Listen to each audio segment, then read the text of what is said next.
శనిదేవుడు న్యాయదేవత. మన కర్మల ప్రకారమే ఫలితాలు ఇస్తాడు.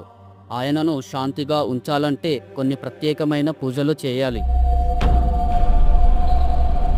శని గ్రహానికి నూనె ఎందుకు అర్పిస్తారో తెలుసా? నూనె అంటే ఇది మామూలు నూనె కాదు, నల్ల నువ్వుల నూనె. ఈ నూనె శనిగ్రహ దోషాలను తగ్గించడానికి ఉపయోగపడుతుంది. నల్ల నువ్వులో నూనె శక్తిని ఆకర్షిస్తాయి, శని కటాక్షాన్ని క్షమగా మారుస్తాయి. శనిదేవునికి నూనె ఎక్కించడం వల్ల చెడు ఫలితాలు తగ్గి శుభప్రదమైన మార్గం కలుగుతుంది. అందుకే శనిదేవునికి నూనెతో అభిషేకం చేస్తారు. భక్తితో చేస్తే శని అనుగ్రహం లభిస్తుంది.